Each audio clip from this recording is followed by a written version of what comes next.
Welcome to speed news. కేంద్ర ఆర్థిక మంత్రి నిర్మలా సీతారామన్ అధ్యక్షతన జరిగిన 48వ జీఎస్టీ కౌన్సిల్ మీటింగ్ లో ఆర్థిక వైద్యారోగ్య శాఖ మంత్రి హరీష్ రావు పాల్గొన్నారు. ఈ సందర్భంగా తెలంగాణ రాష్ట్ర ప్రభుత్వం తరపున పలు విజ్ఞప్తులను కౌన్సిల్ దృష్టికి తీసుకొచ్చారు. మహేశ్వరం పోలీస్ స్టేషన్ పరిధిలో 3 దొంగలను పోలీసులు అరెస్టు చేశారు. వారి దగ్గర నుండి 1.5 లక్షల నగదు, 3.5 తులాల బంగారు ఆభరణాలు స్వాధీనం చేసుకున్నామని పోలీసులు తెలిపారు.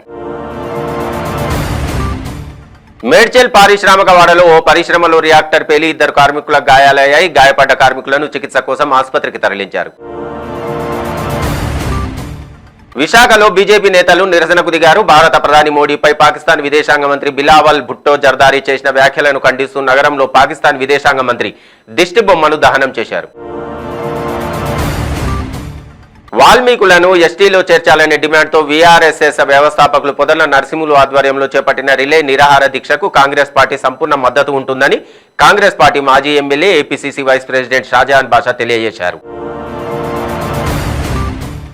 రానున్న అసెంబ్లీ ఎన్నికల్లో 175 అసెంబ్లీ స్థానాలకు గాను 175 అసెంబ్లీ స్థానాల్లో గెలుపొందే విధంగా ప్రతి ఒక్కరూ పనిచేయాలని అన్నమయ్య జిల్లా పుంగనూరు నియోజకవర్గ వైసీపీ ఎన్నికల పరిశీలకులు జింకా వెంకటాచలపతి పిలుపునిచ్చారు.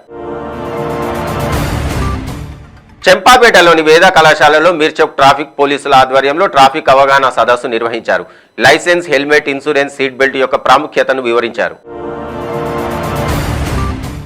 తుఫాను ప్రభావంతో నష్టపోయిన రైతులందరికీ రాష్ట్ర ప్రభుత్వం వెంటనే నష్టపరిహారం చెల్లించాలని, రాష్ట్ర ప్రజల హక్కుల కొరకు సిపిఎం పార్టీ నిరంతరం పోరాటం చేస్తూనే ఉంటుందని పార్టీ ఆంధ్రప్రదేశ్ రాష్ట్ర కార్యవర్గ సభ్యులు మూలం రమేష్ వెల్లడించారు. విశాఖ జిల్లా గాజువాక ఆగరంపూడి టోల్గేట్ వద్ద ఇదేం కర్మ కార్యక్రమాన్ని టీడీపీ నేతలు నిర్వహించారు. తెలుగుదేశం పార్టీ ఆధ్వర్యంలో టోల్గేట్ కు వ్యతిరేకంగా ధర్నా నిర్వహించారు.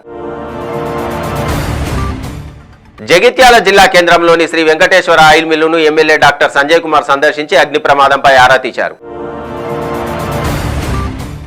సంగారెడ్డి హెటెరో పరిశ్రమలోకి వెళ్లిన చిరుతను ఎట్టకేలకు బంధించారు అధికారులు. చిరుతను బంధించేందుకు మత్తు ఇంజెక్షన్ ఇచ్చి చిరుత మత్తులోకి జారుకోగానే నెహ్రూ జూ పార్క్ బృందం బంధించింది.